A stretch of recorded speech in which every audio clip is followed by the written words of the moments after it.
Morning to talk sport right here on Dominion Television, your channel of choice. This is Dominion Sport. You're welcome to the journey where we take you all round sport on the go. From the local front to the European stories, we are here to deliver top-notch analysis just for you. I am Paul Abe Toluwanimi, and I'm not alone in the studio this wonderful morning. I have Samson Balogun, the man with unbiased analysis, definitely the man to always deliver top-notch info for you. Samson Balogun, top of the morning to you. Beautiful morning to you, and of course, it's really nice to be back here to talk sports. This is what we do. We bring you spotless analysis and undiluted ones, and most definitely unbiased analysis too. So thank you for joining us on the show this morning. It's going to be an enlightening session. Yeah, I agree. Now, quick one. Let's look at what's going to happen at Lakers Salami Stadium today. That's the first, story making the rounds in the world of sport right here on Dominion Sports. Something about to go is the Southwest Derby. And, you look at both teams, where they are and where they stand at this point in time in the MPFL. It's a rescheduled game. And what do you think needs to point more? That's just one question. Also, how do you think Coach Nuruddin Aweroro and also Benga, Ogumodede would also approach this game going to, Daniel Ogumodede, would approach this game going into the Southwest Derby? Well, I think for both teams, it's a make or break encounter for both of them. It's 3 points that both of them would love to have at this time. Don't forget, Remo Stars are the defending champions of the MPFL, and they are just having a rough patch at this time. They have not really been that successful with how many points they have gotten so far this season. They have lost a few games, drawn some, and of course they have won some. That position for a defending champion is not really encouraging, and I know that the management of Remo Stars Football Club, they also know this, and they are putting everything in place to make sure that this is going to happen and work out well for them. And for Coach Daniel Ogumodede, he hasn't been around too much this season, and that undoubtedly has been one of the reasons they have performed woefully, abysmally so far in the league. And we might just see them putting in an effort in this game, but definitely they really have to get as much points as possible, because the coach, whether the team likes it or not, will be jetting out for the AFCON soon. So that means that he will still leave the team in the next few weeks or thereabouts. So for me, I think they are in a very deadly situation. And 1 month away from the team, meaning 4 to 5 games, might just be a disaster waiting to happen for Remo Stars. And for Shooting Stars, so far this season, they have maintained a level of balance, not too good, not too bad. And it's for me, for a team with so much expectation, so they have placed so much expectation on the team, but I just want to believe that the expectation is really the problem with Shooting Stars. People placed too much, on their shoulders. Don't forget the team. When Coach Nuruddin came on board, I think he said they met about 15 players. The rest, they had gone to different teams, or maybe contract expired, some traveled, and they had to recruit new players. All that was done within the space of 1 month, and it was even immediately after that they had to start the league. So whatever it is they have done so far, I think it is out of sheer brilliance. It is out of the coach's ability to be able to get result out of nothing. Because if you look at majority of the players they met in the team, they are not even in the starting 11 at this time. You will talk about Joshua Akpan, you will talk about Alex Agawa, who just got back from injury, played his first game of the season just over the weekend, where Shooting Stars struggled to win 1-0. And you see that majority of them, they are not really in the team. Ayobami Jr. traveled all through last season, he just came back, so you can all say he's part of the team that Nuruddin Aweroro met. And Bola Gade also traveled at a point, came back, wasn't part of the team, and then now he's back in the main team. And you see that, Utin, also one of the players that the Met is out injured now. That's why Jamil had to play at left back over the weekend. A fantastic player. He also, contributed his quota. So for me, the team is still a team in the embryo. Whether you like it or not, you might just see them winning some games. Yes, that is because of the individual brilliance of some of the players in the team and the coach's ability to bring something out of nothing, as I said earlier. So going forward, I think a lot of things still really has to be done. Fantastic players in the team so far, but when it comes to the attacking lineup, I think there is still a little bit of inexperience, somewhere around there. The only striker in that team that can, play against anything in the league will be Sadiq Ibrahim, who is out injured at this time, and they have to make use of Kamara Adegoke in his absence. Yes, but I think we have a picture of him training as of yesterday. He fluffed his lines. He fluffed his lines. About 3 chances missed in the last game, and I don't think they would want to trust him with the starting 11 come the next game. But for Sadiq Ibrahim, as much as you want to see him back in the team, he might be back in training. But is he fit enough to be in the game? It's one thing to be back from injuries, another thing to be fit to be in that team. Will he be a starter against Remo Stars? Is a big question. Will he come in as a second half substitute? That's another question. So let's look at what the coach plans to do with him. I saw them going to the stadium this morning, and I know that there is a lot to be done. So Coach Nuri Awero while I was coming to the studio. So it's more or less like a situation where the coach has to bring out the best out of what is currently available. But most importantly, 3 points against Remo Stars is one thing that they must not play with. They have to get all 3 points. But for Remo Stars, they parade an array of quality players who also, so far this season, they have shown their what we can call individual brilliances differently. We've seen Victor Obama score out of nothing, and we have seen other players in the team also do 1 or 2 things. Obasa has been outstanding in goal on a few occasions this season. So going into the game, I think Shooting Stars will have to be a little bit calm against Remo Stars, because Remo is coming to Ibadan. A lot is at stake because they are playing the Southwest Derby, and the rivalry between Remo Stars and Shooting Stars is way out of the roof. I mean, with the little time they have played together and the number of games they have played, you have seen the rivalry there. There had been times where there were disturbances at stadiums. It happened in Ibadan, it happened in Kenya, where club buses were destroyed and the likes. Yes, so far in the last 1 year for Shooting Stars, one thing they have been able to control is crowd violence. They have been able to control that. There was a time it almost happened. It was even the fans that were correcting other fans that, look, we are not here for this. Let's watch the game. If you can win, fine. If you cannot, let's all go home and have a nice time. So it's football is not a do or die affair. And unfortunately, most people think if we cannot win, then nothing should happen. So we have to get rid of that mentality. And that is currently happening in Ibadan. If you get to the stadium now, all around the stadium, there are placards that says, "Oh, say no to violence, no to referee harassment, and some other things," which is it's a game of unity, and I think that is an encouragement. But the coach should look at how they can make the best use of what's left of the Shooting Stars attack. Ayobami, Ismail Ayodele over the weekend got the only goal, and he was a little bit absent on the field. Can he be more present? Can he show his presence, not just by dribbling, but also by being an integral part of the team, contributing when it comes to creating chances too? And for Promise Awosome, maybe the reason he was silent in their last home game was because he just came back from injury and was rushed back into the team.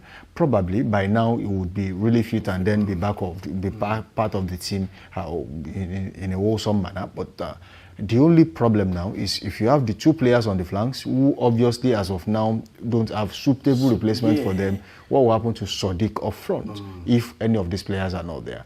But going into this game, I think Shooting Stars should just calm down a little bit. There's no point in rushing because that will be Remo Stars' game plan. Let's just rush, get the first goal.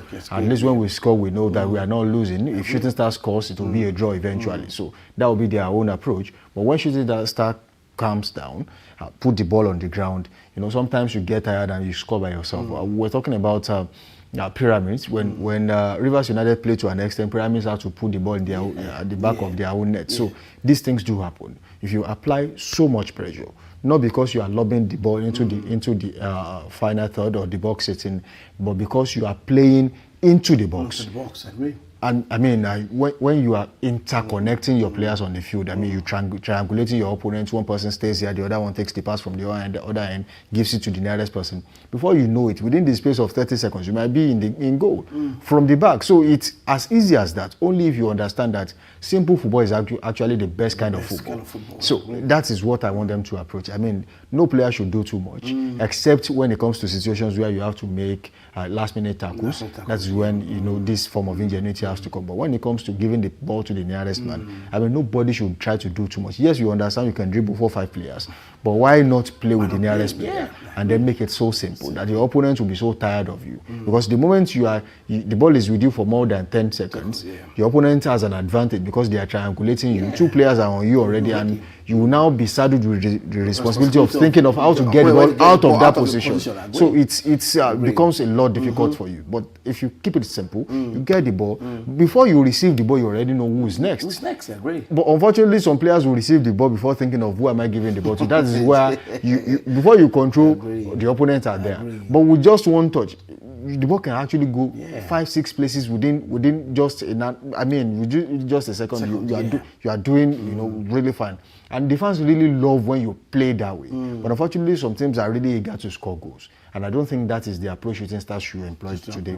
They should keep it simple. The goals will come if you are playing well. All right, the game is the Southwest Derby between defending champions Remo Stars and Shooting Star Football Club at the Lakers Salami Stadium by 4 p.m. So make sure you're watching that game. If you're in the city of Ibadan, make sure you're watching and make sure you're supporting the darling club, Shooting Star Football Club. But also, you can drop your prediction in the comment section. Let me know what you think ahead of that game between Shooting Stars and Remo Stars. Rescheduled game between these 2 big clubs right there. Something about to go quick one before we move on to the next story. I'm making the rounds. Let me ask you a prediction ahead of this game. What do you think this scoreline is going to be between Shooting and Remo Stars? Well, I see it ending in a 1-1 draw because I obviously Shooting Stars are scoring. They are struggling to score goals. If you look at their last 5 games, I don't think there has been a time they scored more than 2.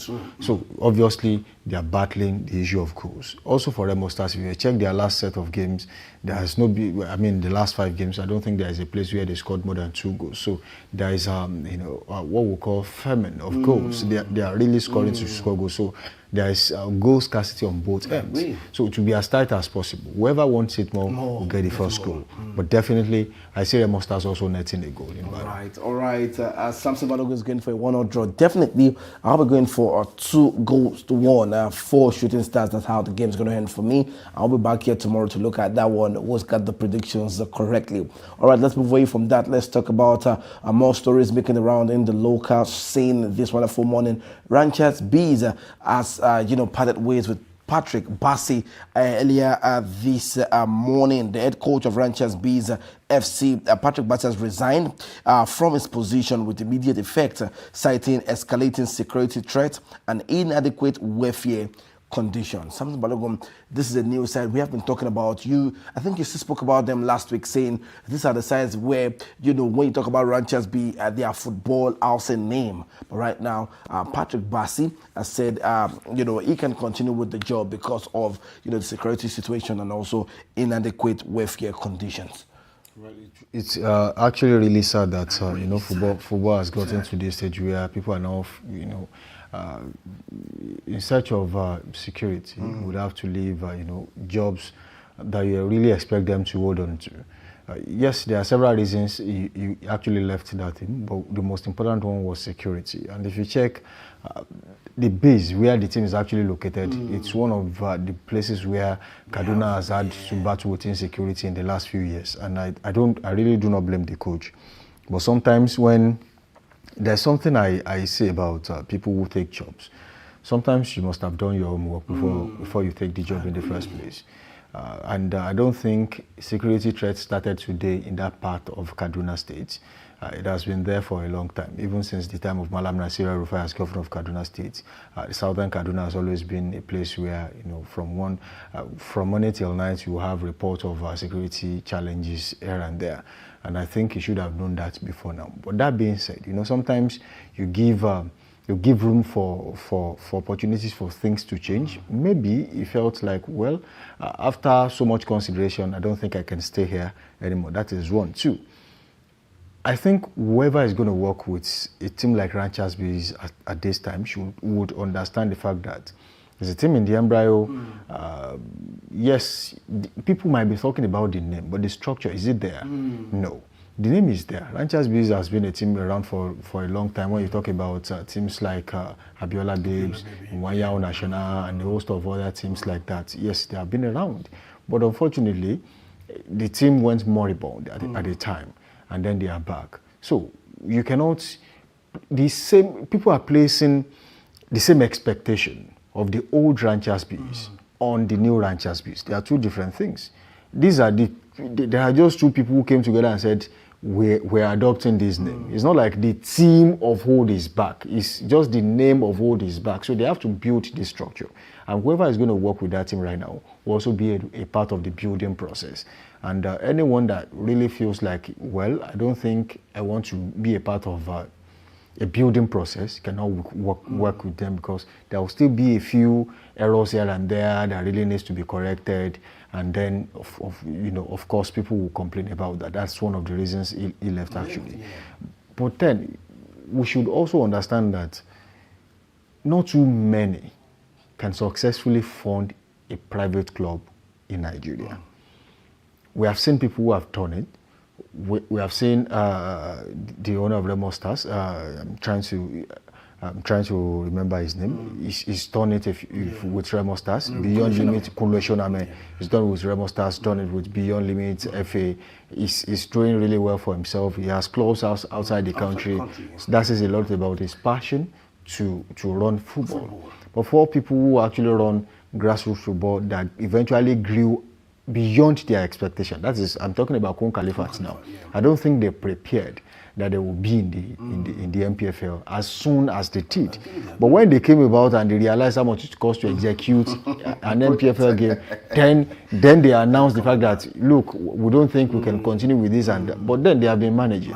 And I know that they will manage till the end of the season, obviously, because they're already getting the kind of support they might likely want.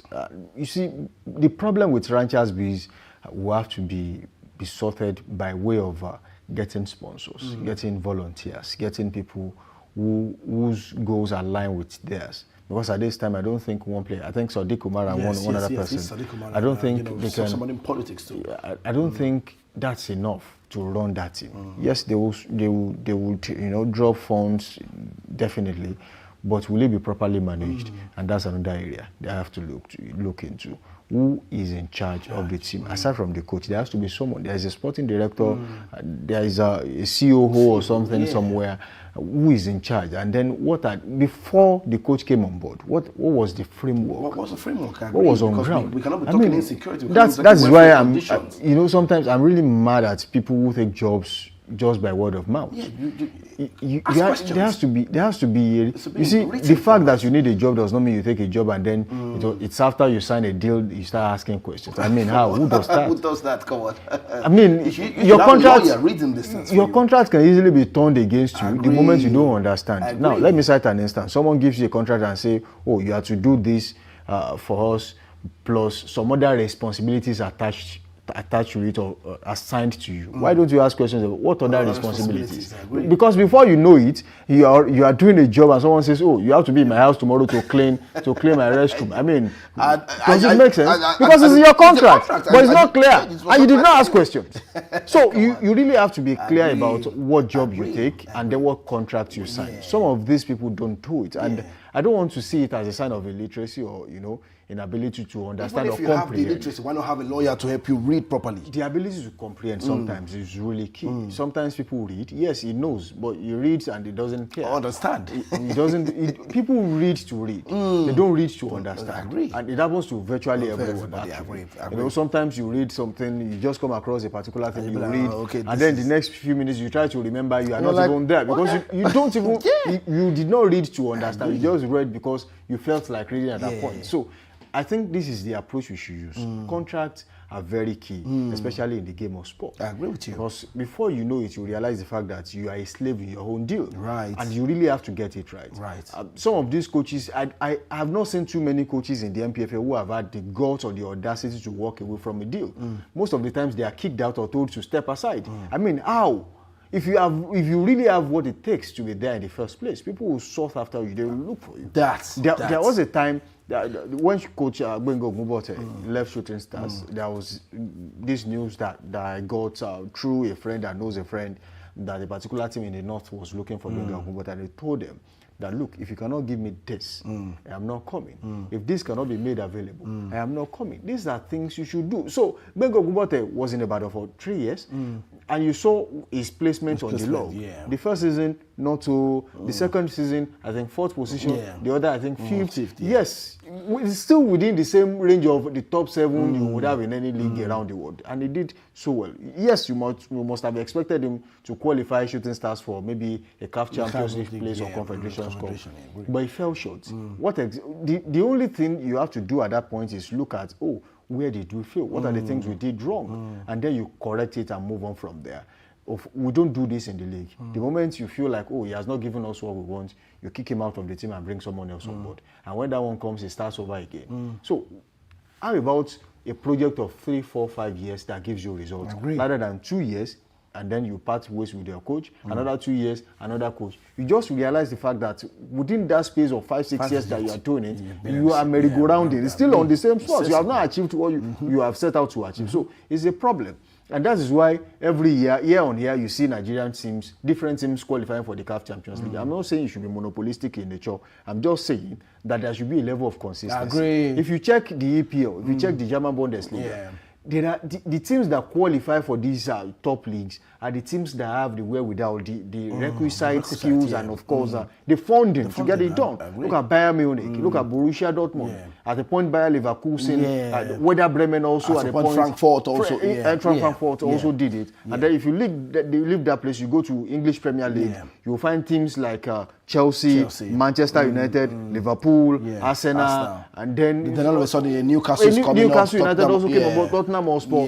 Those ones, they are not regulars there. They're not regulars. Intermittently they come in. Yes, that is the beauty of it. They come in intermittently and then they pop in and out. Yes, it's fine. When the top 5 teams are not doing so well, we should see teams that will leapfrog them on the log and also do fine, qualify for the Champions League. That will give those teams that did not do so well last season the impetus and of course the energy to say, look, we don't want to miss out on the place for the Confederations or the CAF Champions League next season, and they do well. If you check the French Ligue 1, you see teams like Paris Saint-Germain, Olympique Marseille, you see Brest actually qualified last season. You see that Olympique Lyon, Lille.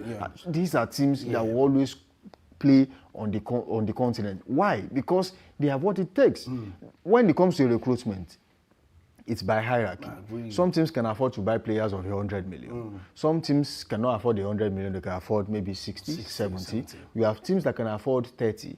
And how do you explain when the teams that can only afford players of 10 million qualifying for the Champions League? It is because it's not competition, right? It's not about competition. Because if the competition is so rife, you see it in between the teams that really can afford to compete. But if your league is whack, you realize the fact that even teams that have less quality players will now say, oh, because we are playing at home, we have to qualify for, or we have to win or get all 3 points from this game. So we need to go back to that drawing board of how to make our league so presentable out there. One of the things we have to do, I've always said this time and time again, make the league attractive for outsiders to come on board. You see, for everything, there's a particular saying. Someone said something about the Igbo tribe. Sometimes you can say, look, if you get to a particular place and there is no one of the Igbo blood in that place, then there is no business there. Don't stay, right? So if the league is bad, you will not find outsiders. Only outsiders of average quality you will find. And then when you find them, they can manage whatever it is you give to them because they know that they cannot survive in any other league rather than your league. So we should make that league presentable. If you pay your players well, none of them will leave Nigeria and go to Tanzania, Uganda. I mean, how do you explain that Nigerian players play in Eritrea, Central African Republic? How? For crying out loud. It is because the league is not so attractive. And these players that we are talking about, they are not average players. They are quality players who just want to leave the country at all costs. They will tell their agent, just find me a league I want to play. We have seen players. I was talking to a particular agent last week and said, look, there's a particular place, league. He was talking about the Indian League. Let me just put it that way. And then he says, yes, they will tell you they want to give you an amount of money, maybe 30,000 every month. Yes, But once they play for 6 months, you will play for the rest of the year and you will not get one dime. And it happens to our players. But because they know that within that period of maybe 4, 5, 6 months, they will get that money, they will go. And you realize that fact that after 1 year, they are coming back home. They will now come and play MFM or play Shooting Stars, and then they will travel again. So look at situations like that. Teams like Karela, of course, Persib Bandung in Indonesia. These are the things that happen in Asia. Most of them cannot afford to consistently pay these players, but they will bring them on board. Why can't we make our league also attractive? One of the things we can do is to stop the bad habit of making the football in Nigeria look like a civil service. It is not civil service. Stop paying salaries to players. Pay them wages. Pay them on a weekly basis. That is one thing that will attract the league. Then increase the remuneration for the players. For now, some players still earn about 300,000 naira in the MPFL. Some don't even earn as much as that. So it means that the league is one way or the other. Some players are handicapped. You just see them shining. But they are not making so much money. And after playing 5, 6, 7, 8 years, maybe by luck or something, he gets to build a house, buys one Honda or Corolla, and then that will be the end of it. He retires and then he's looking for something to do. So that should not be the faith of footballers, because while they play, they also waste time. And they cannot afford to now start doing something else after they have retired from football. I mean, who does that? We have seen, if you check the EPL and some other leagues, most of them, when they retire, they practically do nothing. They just do punditry, analyze game. They analyze what they don't know, but then they get paid for it. So it's like that. We have to encourage the players to be consistently, good and well paid. I agree. All right.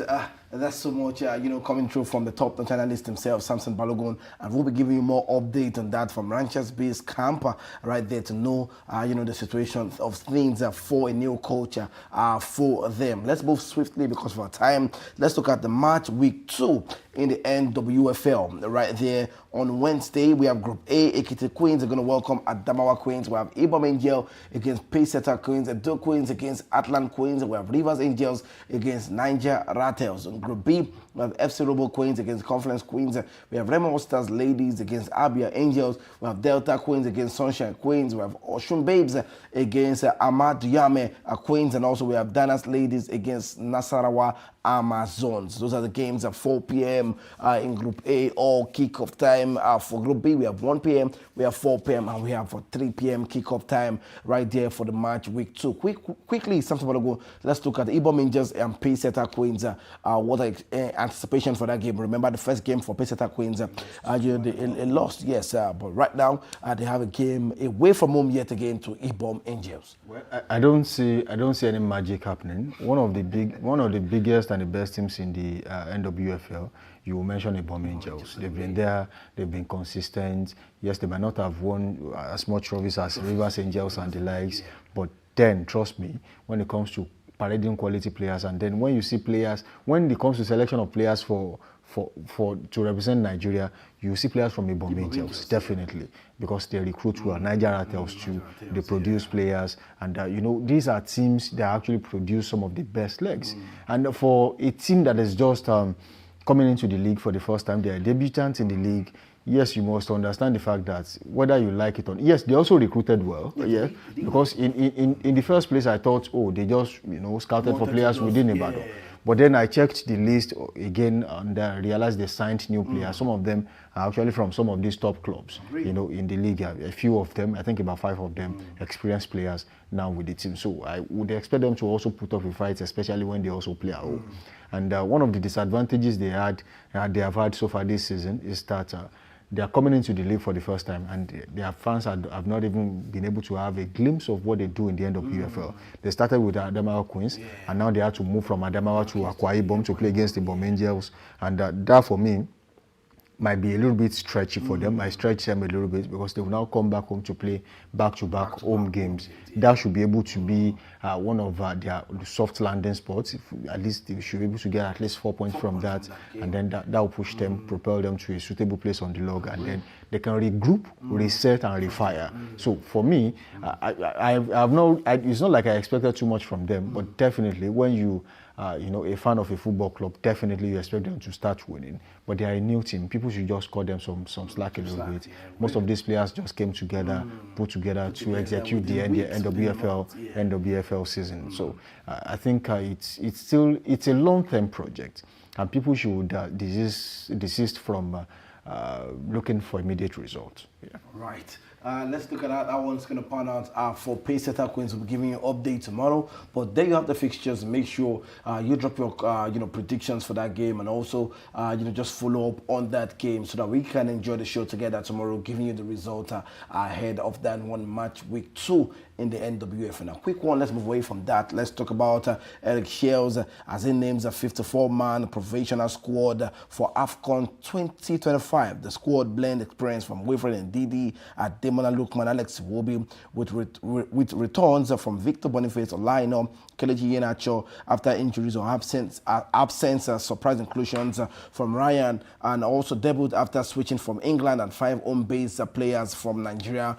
Football League to narrow to 28 soon, with camp starting 10th of December in Egypt ahead of the Group C match against Tanzania, Uganda, and Tunisia just weeks before December 21st kickoff. That's the update that you have on the screen. Samson Balogun, wonderful squad list of 58. I'm sure we're going to stream it down. For you, your facial reaction is looking, these were not the players, you were expecting, but do you have more to look forward to? And if you were to stream down to 28 at the end of the day, which players are you picking, and how do you think this team will be able to set up? I think this is just a waste of time, and the coach knows this too. They know who are the players that will make the team. Right. It's just a waste of time, and then waste of resources, waste of energy. Yeah. We have seen teams who have already named their 30-man provisional squad already. So I don't think they should take us through this, unnecessary journey of trying to help them think which player makes the team and which one doesn't. That's fine. I want to believe that the coach already knows. He knows his 28-man squad, and naming 58 extra 30. I think that is what you call football madness. That should not really happen. You see, at this point, the competition is very close. It's January, and what I expect the coach to do right now is to name 28 players, and then name maybe 10 or 11, standby players in case there's an injury. That's the reasonable thing to do. Why name 58 players when you know for sure that already? Okay, let me cite an instance now very quickly. Maduka Okoye is definitely going to be a part of the team. Wabali is also going to be a part of the team. Francis Zoho is not going to make. He's going nowhere. It's back. So what's likely to make the team? The point is now Ebenezer Akot to be dropped because oftentimes, a few times so far this season he's been dropped. He's been dropped a few times. So he's not a mainstay in the team. So if you are checking the goalkeepers list, Maduka Okoye, Amos Obasoge, and whoever is sponsoring Amos Obasoge, I think that person deserves an accolade. Okay, and then Stanley Nwabali. Those are the 3 goalkeepers. If you look at the defense line, definitely you will find Zaidi Sanusi in the team. Whoever is sponsoring that one too, I think that person also deserves an accolade. Okay, William Troost-Ekong is the captain of the team. He's definitely going to make the team. Shemilo Guajayi, definitely. Bright Osai Samuel, definitely. Bruno Yamachi, definitely. Chidozie Awazem, yes. Calvin Bassi, Olaina, yes. Igor Ogu is not going to make the team. Nobody should disturb themselves. Emmanuel Michael is not going anywhere. He's just one of the players that have been named for them to just know that you are a Nigerian player. Rian Alebioshu, he will wait for his time. And of course, Adeleke Adekunle, definitely we know where that is going to end. Now, if you look at midfield, look at the first 3. I'm not even sure Alassane Yusuf will make the team, but Wilfred Ndidi definitely. Frank Oyeka, yes. Alex Iwobi, Fisayo Dele Bashiru, Rafael Onyedika. Do you think Bashiru brothers will make it? I mean, any of them? Do you think Tom Dele will make it? I don't see Tom Dele making the team, but I see Fisayo making the team because one of the things he brings to the team is that he plays in midfield and also plays as a right back. And sometimes when you want to play a wing back role, he fits in perfectly well because he's attack-minded and he has eyes for goal. So definitely he's going to make the team. But for Tom, maybe some other time. And then if you check Usman Mohammed, is definitely not going to make the team. Trust me, unless there's an injury to too many players in that area. Emmanuel, and then, what about Emmanuel? Akin Sambiro is never gonna make the team. No waste of time. If you check for the forward, whether they, especially for the forwards, whether they are playing well, playing fine, or they are not playing fine, Ademola Lookman will make the team. Moses Simon is a mainstay in the team. How do you explain Moses Simon being not being in the team when I don't understand. So moving on, Samuel Chukwueze, you saw what he did last night. He's a fantastic player. Of course, Adam Zako will make the team. Chidera Ujuke, maybe the coach might see what he did during the qualifying series for the World Cup. Maybe might just give him an opportunity.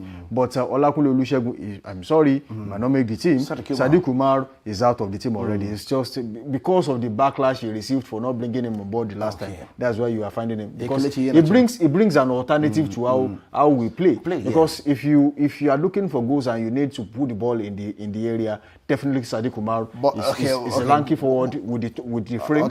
He fits in very well. Kelechi Iheanacho, I'm sorry, he's never going to make the team. Taiwo Awoniyi, maybe if he gets his form back. His form between now and then. But with what he has done in this season so far, injuries, sickness, is not in the right position to be. Victor Boniface is never going to make this team. No lies, because he just changed his team, has not really been firing on all cylinders with Werder Bremen. Paul Onuachu. People are claiming to it's the same thing as Sadiq Umar. He's a lanky forward, centre forward, who is more or less like the traditional centre forward. So if you need a striker that can help you do tap-ins and then put the ball in the box, if you are really looking for goals, it fits in the bill just like Sadiq Umar. But will he make the team? I really do not think so. Terence Murphy, Nathan Tella. Terence Murphy, the two of them, I'm sorry, they are never going to make the team unless there's an injury. Siri Desas has been able to play his way into the heart of the coach. Yeah, I think he's doing that. One way or the other. Just like you said, whoever is giving that one too deserves an accolade. Okay? Ekesi Okorie, maybe the next time. Chisom Oji, maybe the next time. Philip Otele, well, I really cannot say.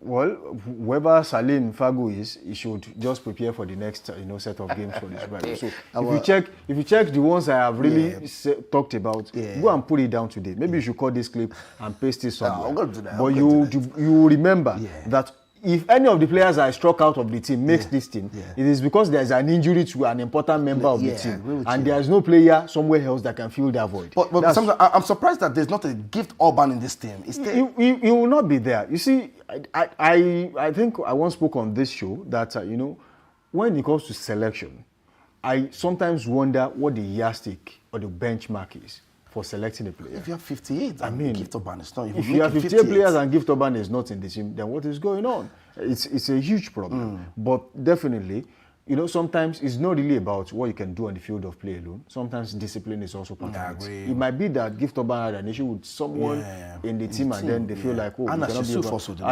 also didn't. Ahmed Musa, do you think? Forget about all of that for now. Let's just move on from the AFCON. Least of 15th, we'll be giving more updates on the show, to let you know who the coach is selecting, ahead of the AFCON. Let's look at the results over yesterday. Fantastic one, for some teams. Everton picking up the victory, just like Samson Balogun said. Jack Grealish was able to give them all 3 points. Also, you look at a wonderful trade, a 9-goal trader between Manchester City right there and Fulham. It was close to that peak of what the EPL would always produce. For you, Alex will be getting a fantastic goal. Samuel Chukwueze, a man in form. We hope that he can, bring that form, into the limelight at this WAFCON right here. There you have it on the screen. And also something fantastic happened in this game between Manchester City and Fulham. Let me inform you that Haaland was the fastest player in the Premier League history to reach 100 goals. He's now become the fastest ever to reach that in 111 games. Something about to go. As we wrap up the show, let's have the fixtures for tonight. As we wrap up the show, let's talk about this man, fantastic player. He's in his own right, he has been able to do. Is it because of the team that is playing, or Haaland is just good as Haaland? I think it's a blend of the two. Alan plays with the set of players that understand how he wants to play and where he wants to be found on the field of play. So for me, his positioning is top-notch. His speed, he bullies defenders. You cannot be that built and not, get some area goals. And definitely, he loves to play with his foot. He loves to pass the ball too sometimes when he gets the opportunity. So it's not just about scoring goals. He also provides too. And if you look at his presence, his frame as a striker in the opposition box, I think there's no defender that will not be intimidated. So Haaland is a fantastic player, but then he also plays for a team that understands. He might not have, excelled this much if he played for other team.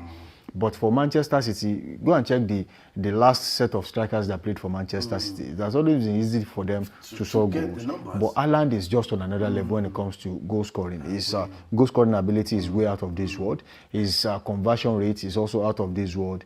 And definitely his positioning also helps him on the field of play. He knows where to be, especially understanding where the midfielder might likely put the ball. So he's already running towards that direction already. So if you have a striker that understands positioning, for you as a midfielder, as a player, trequartista who plays behind the striker, your job is quite easy because you know where to put the ball, and you know that if you give him 5, he's definitely going to score 3. That's a pass mark. So for me, Haaland is beyond an average striker. Haaland is a top class striker, and is doing really well for himself. Right. So for Manchester City, I think they have. I don't think anyone will advise them to sell Haaland at this point because it's more or less like the only thing happening in that team as of now. Because majority of the rest of players like Tijani Rangers and Ryan Cherki, they just came into the team. They are still finding their feet. But Haaland has, shouldered the responsibility so far, and scoring 100 goals out of 111 goals. That tells you how much of a monster he is on the field of play. And I do hope that he continues with this pace. All right, that's the update that you have on the screen. Also, more results yesterday happened.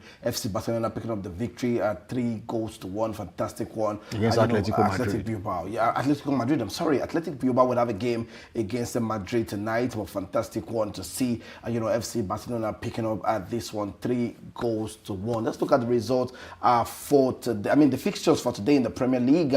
McTominay also got, fantastic one his hand on the Serie A, award yesterday, and he's been doing fantastic. But tonight, Arsenal against Brentford, Brighton against Aston Villa, Burnley against Crystal Palace, Wolverhampton against Nottingham Forest. Something about you talked about Liverpool, Sunderland, and also Arsenal, Brentford. Let's talk about Chelsea tonight. Leeds United against Chelsea. How do you see this game for Chelsea away from home? I think the only thing Chelsea will miss will be Moise Caicedo in midfield. Other than that, I don't think Leeds United will prove too stubborn for Chelsea. It's never going to be a stroll in the park. They have struggled this season, but then they have been able to win some games, and that is why they are, at that position right now. So let's see exactly how they want to churn out the victory. But for Andre Santos, who is likely going to be the like-for-like replacement for Moise Caicedo in midfield, it's an opportunity for him to prove to the coach that he deserves to be in the team. In the absence of Romeo Lavia, who is also not around, out injured. So let's see who the coach picks first. And if Romeo is also back, then it becomes a selection headache for the coach. All right. Also, let me inform you that the game between Newcastle and Spurs ended 2-2, and that game ended in a draw. A 2-2 draw, a fantastic game. Also, Cazzi, Romero getting that goal. Also, there you have it, the Coppa Italian. The old ladies of Turin picking up that victory against Udinese. The game ended 2-0. All right, let's move away. That's all we can take on the show this wonderful morning. But we're going to leave you with the highlight of the Nigerian under-15 against Benin under-15 and at the CAF African School Football Championship WAFU B qualifiers. Ayomi Adeleke getting a goal in the 19th minute all the way from Ekiti Parakpo College, Ido Ekiti. Was able to get that goal. Something about why are you smiling? I was just smiling because the only good thing that happened in that game was the Ekiti, and you kept repeating Ekiti and Ekiti. So because you are from Ekiti we should not rest. All right, we're going to leave you with that one. You're going to enjoy that one. It's a big thank you, to the top-notch analyst himself, for Samson Balogun. Thank you for always giving us an update on the show. All right, we're going to be here tomorrow again, so make sure you're connected. Make sure you're liking, make sure you're sharing on YouTube, and let somebody know about Dominion Television. Dominion Sport is always a place to be where you catch all updates in the world of sport. I remain Paul Abetoluwanimi. A thank you to the producer, to the crew, and everybody that had this show going global. We're going to see you again tomorrow. Have a blessed day, and bye for now.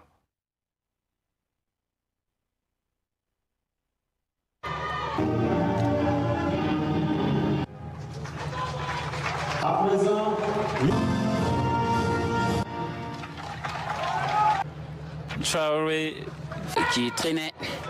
Situation favorable pour le Bénin. Bachirou, le crochet, Bachirou est passé, Bachirou, la frappe. C'est boxé. Le deuxième ballon n'est pas bien géré. Le Nigeria défend bien. Qui va se lancer. C'est Boni qui va frapper. C'est enroulé. C'est repoussé par la barre. Le montant. Belle situation. And we show again the free kick. Magnificent football. Look at how they pass the ball. And it's going. Surely the cross. A coming cross. And the header. Again, Carter. It's travail sans ballon. Ce ballon va redescendre. Oui, il y a peine pour le Nigeria. Le ballon touché légèrement. Can him open the score for Nigeria? Nigeria done 1-0 for Nigeria. Penalty taken brilliantly by Fawaz Adeleke Ayomide. Fawaz Adeleke.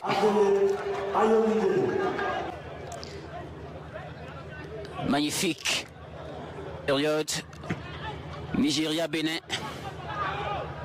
Le Nigeria mène au score 1-0 grâce à Fawaz Adeleke. Oumar, le crochet, la passe en retrait et la frappe contrée.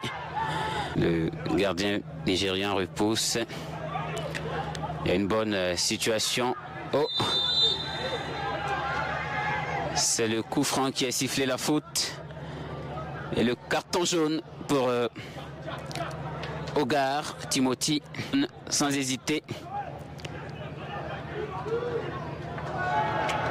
Ce sera carton rouge. Carton rouge pour le Nigeria. Pour le capitaine, le numéro 5. Ogar Timothy, il a eu le carton jaune. Franc béninois à venir. Avec Sigé, c'est boxé. C'était cadré. Ballon joué rapidement par Ozias. Le débordement, il est passé. Le centre a venu dans la surface de réparation. Le contrôle est réussi. La frappe! C'est capté. Cette frappe de Dossou Benoît. Le gardien nigérien est solide sur ses appuis. Et dévancé.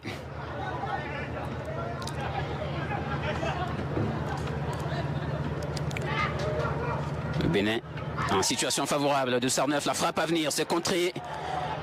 Oh, les défenseurs étaient déstabilisés.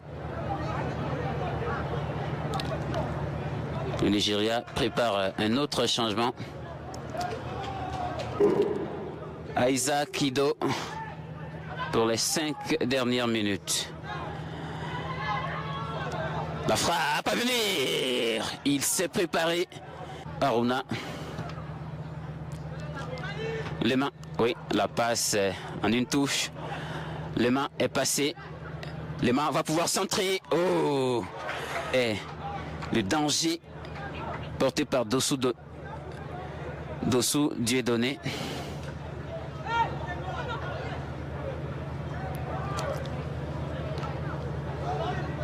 Belle intervention, belle anticipation.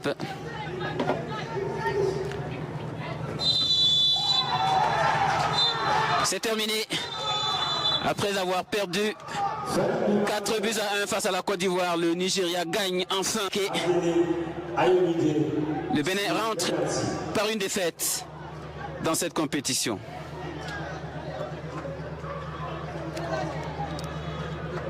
Belle partie, ils auront montré de belles choses en première période.